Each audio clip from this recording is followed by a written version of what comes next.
Okay, so like an hour ago, Unknown Worlds put out this, not quite a roadmap, but vaguely a roadmap for Subnautica 2. We have the May 14th early access launch, that was yesterday of course, and we have seen early access 1.1, 1.2, and future. So the early access 1.1 is going to have planned improvements to the biomod system, blight encounters, Rex gameplay, vehicle docking and fabrication, a PDA databank, and a voice logs priority system with more passive biomod slots, storage cache, and sprint, which is very interesting. So improvements to the biomod system, I imagine, would include actually giving you the ability to get more biomod slots, as it said down here in the planned additions, but maybe different biomods would be added, or the way you get them would be changed. I'll try and avoid any like significant spoilers to the game because I know it's only been out for a day, but yeah, it's pretty simple, and a lot of the mods aren't really worth your time.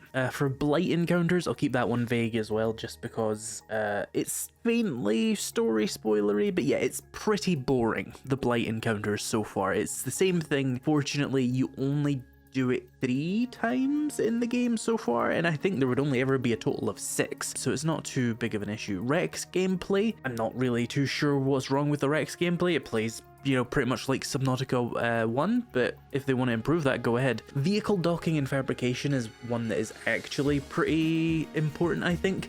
Getting the moon pool to be the right size and the room shape to be the right size for the fabricator and the tadpole dock is actually really annoying. So if there was like an improvement there that made that more obvious or easy, that would be greatly appreciated. And indeed, I had a lot of performance issues with vehicle docking, and one of the most severe bugs I ever had was related to vehicle docking and vehicle chassis switching accidentally happening at the same time and just bricking my game, and I had to reload an earlier save. Fortunately, autosave meant I only lost like 5 minutes, but still. Improvements to the PDA databank, I think, is one of the most underratedly severe things they need to fix with Subnautica 2. In Subnautica 1, it wasn't too bad, but in Subnautica 2, there's so much stuff, even just in the early access right now, that makes me really wish for like better tabs and sorting to it, and also maybe a search bar, because it was so hard to find specific things sometimes, and it wasn't particularly well organized, so that would be really appreciated. Voice logs priority system, don't really know what that means. I think right now if you're listening to an audio log and you click on another one, it'll just start playing the next one. So a priority system might mean that it'll finish your first one and then autoplay the second one. That would be useful for meaning that I can just, you know, grab, and then go about my business without having to sit and wait until the next one is available. So that is pretty good. Then we have early access 1.2, which is the co-op centric update, which plans to improve HUD signals, the base builder tool, the pinned recipes system, and planned additions including voice chat, emotes, player trading, player revives, and additional customizations.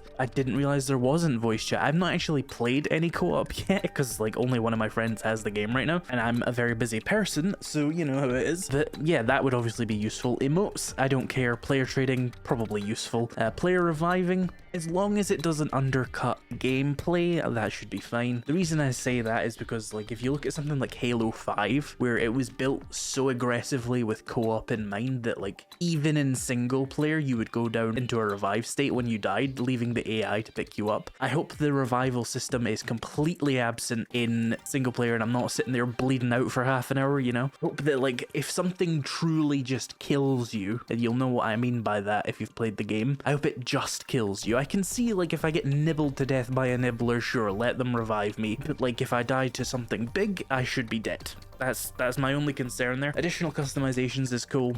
And yeah, the HUD signal improvements, base builder tools, and pinned recipe systems could be good. I think there's a lot of things that base building is missing in Subnautica 2, especially with regards to verticality. Right now, the only real way to make your base go up is to just put a room on top of another room and put a ladder. Some vertical corridors would be nice, some vertical connectors like in Subnautica 1, for example, and some ceiling elements, because you can't put any glass on your ceiling currently, and that's obviously a big thing in Subnautica 1 as well. And then there's the major expansion updates with the new region, expanding the world, new biomes, new creatures, new resources, new tools, new vehicle, and the next chapter of the story, which is interesting because I'm wondering if they're implying that maybe this is like the next 6 months to a year of the roadmap. I was maybe thinking this was the roadmap, like for the next 2 years, this is what they were going to add basically. But if these are just minor updates, 1.1 and 1.2, and this is like a big update, we might expect these changes actually quite quickly, depending on what Unknown Worlds development cadence is really like. I don't have a frame of reference for that. I wasn't super switched on during Subnautica and Below Zero, because when Subnautica first came out, the studio was much smaller and I was 13, so who knows if that reflects what they would do today. But yeah, I could see this being a little bit faster than we might be used to on this channel,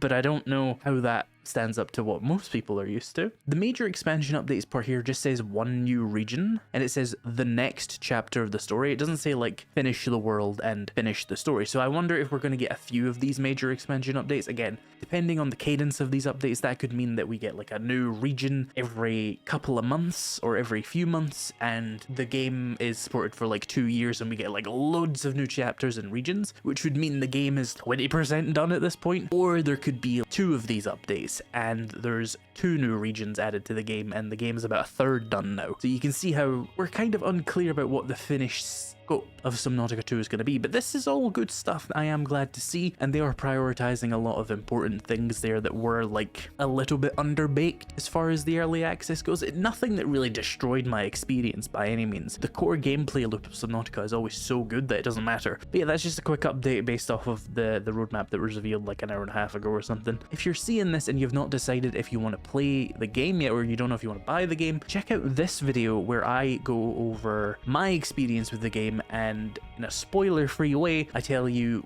kind of like what the scope of the game is and the performance and if it's worth your money. Thank you for watching, and I'll see you in the next one.